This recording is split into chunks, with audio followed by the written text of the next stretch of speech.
हरे कृष्णा। पौष मास में जब सूर्य धनु राशि से मकर राशि में प्रवेश करता है, उस दिन मकर संक्रांति का पर्व मनाया जाता है।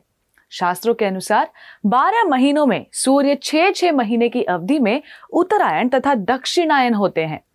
मकर संक्रांति के दिन सूर्य की उत्तरायण गति प्रारंभ होती है, इसलिए इस दिन सूर्य देव की पूजा व अर्चना का विशेष महत्व है। सूर्य के उत्तरायण होने से इस दिन पवित्र नदियों में स्नान करना तथा यथाशक्ति दान करना भी बहुत ही ज्यादा महत्वपूर्ण माना गया है। भगवान श्री कृष्ण ने गीता में अर्जुन से कहा, ज्योतिषाम रविर अंशुमान, अर्थात हे अर्जुन, मैं प्रकाश देने वाली वस्तुओं में सूर्य हूं। आपको ये जानकर आश्चर्य होगा कि भगवत गीता का सर्वप्रथम उपदेश भगवान श्री कृष्ण ने सूर्य देव विवस्वान को दिया था। इसलिए सूर्य देव को भगवान श्री कृष्ण के नेत्र कहे जाते हैं, उन्हीं के अंश स्वरूप हैं।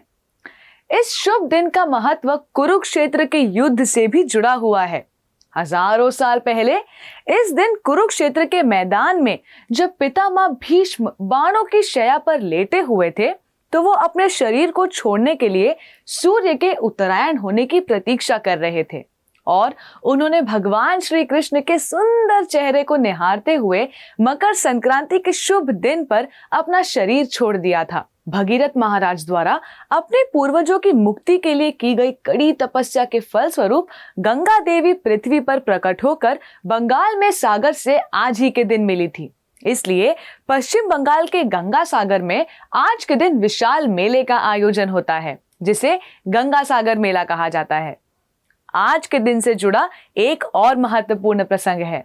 चैतन्य महाप्रभु, जो कि स्वयं भगवान श्री कृष्ण हैं, वे पतित जीवों के उद्धार हेतु जब कलयुग में इस धराधाम पर प्रकट हुए, तो आज ही के दिन उन्होंने संन्यास धारण किया और जगह जगह भगवान के नामों का प्रचार किया। हमारे देश को विविधता में एकता का प्रतीक कहा जाता है, क्योंकि हमारे यहाँ सभी धर्मों के त्योहारों और उत्सवों को बड़े ही आदर तथा सद्भावना पूर्वक मनाया जाता है। मकर संक्रांति का त्योहार न केवल सकारात्मकता तथा ऊर्जा का प्रतीक है, बल्कि ये विभिन्न राज्यों में अलग अलग तरह से और अलग अलग नामों से मनाया जाने वाला आस्थाओं का संगम है। जैसे पंजाब और हरियाणा में लोहड़ी के अवसर पर दिन ढलने के बाद अग्निदेव, जो कि सूर्य देव का ही एक रूप है, उनकी पूजा करते हैं। वहीं उत्तर प्रदेश तथा बिहार में खिचड़ी के रूप में इस पर्व को मनाते हैं। मकर संक्रांति के पर्व को तमिलनाडु में, जहां पोंगल के नाम से 4 दिनों तक मनाया जाता है, वहीं असम में बिहू के रूप में इस पर्व को मनाते हैं तथा गुजरात और महाराष्ट्र में एक दूसरे को तिल और गुड़ के लड्डू बांटकर ये पर्व मनाया जाता है। भारत के कई राज्यों में जोर शोर से पतंग उड़ाने का त्योहार भी इसी दिन से जुड़ा हुआ है। तो त्योहार एक, प्रसंग अनेक। मकर संक्रांति के इस पावन त्योहार पर आइए नए उत्साह और उमंग के साथ भगवान की भक्ति में संलग्न हो जाए और अपने जीवन के हर पहलू को सुंदर और सफल बनाएं। आप सभी को मकर संक्रांति तथा गंगा सागर मेला की हार्दिक शुभकामनाएं। धन्यवाद। हरे कृष्णा।